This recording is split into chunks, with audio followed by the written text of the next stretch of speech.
बच्चे बच्चे को ये खबर है कि नर्वस सिस्टम दो पार्ट में डिवाइडेड होता है, एक सेंट्रल नर्वस सिस्टम और एक पेरिफेरल नर्वस सिस्टम। अब आपके दिमाग में सवाल आना चाहिए कि इसको सेंट्रल क्यों बोला जाता है और इसको पेरिफेरल क्यों बोला जाता है। देखिए, एक सर्कल बनाते हैं तो सबको पता है सर्कल के बीच वाला पार्ट हो जाएगा सेंट्रल पार्ट और जो पेरीफेरी पे होगा वो हो जाएगा पेरिफेरल पार्ट। तो बिल्कुल इस सर्कल के जैसे ही हमारा नर्वस सिस्टम होता है। आइए देखते हैं कैसे। देखो जी, ये है हमारा ब्रेन और इससे जुड़ी हुई है स्पाइनल कोड और इन दोनों को मिला के बोल दिया जाता है सेंट्रल नर्वस सिस्टम। अब सेंट्रल नर्वस सिस्टम के सराउंडिंग में होंगे हमारे बॉडी के सारे ऑर्गन्स। अब देखिए, मान लेते हैं ये ऑर्गन मेरा हाथ है और ये ऑर्गन मान लेते हैं मेरा स्टमक है। अब हाथ को हम अपनी मर्जी से हिला सकते हैं तो एक वॉलेंट्री ऑर्गन है, सबको पता है, और स्टमक भाई अपने आप काम करेंगे तो वो एक इनवॉलेंट्री ऑर्गन है। तो ऐसे ही सारे ऑर्गन होंगे, कोई वॉलेंट्री होगा, कोई इनवॉलेंट्री, कोई वॉलेंट्री, कोई इनवॉलेंट्री। तो मोटे मोटे तौर पे ऑर्गन को दो पार्ट में डिवाइड कर लेते हैं, एक वॉलेंट्री ऑर्गन और एक इनवॉलेंट्री ऑर्गन। तो देखो, इन ऑर्गन्स को कितना काम करना है, कब काम करना है, कैसे काम करना है, ये सब कौन कंट्रोल करता है? ये सेंट्रल नर्वस सिस्टम कंट्रोल करता है।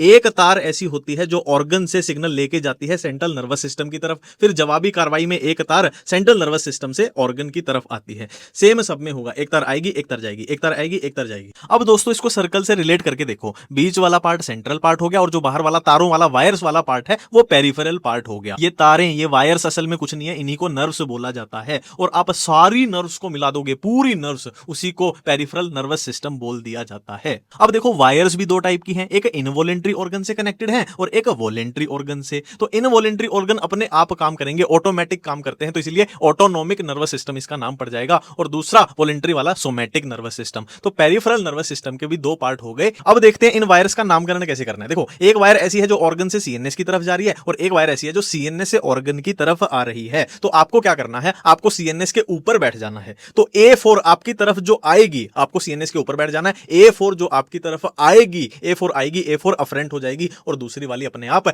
इफरेंट हो जाएगी। थैंक यू, धन्यवाद, फिर मिलते हैं, टाटा बाय बाय।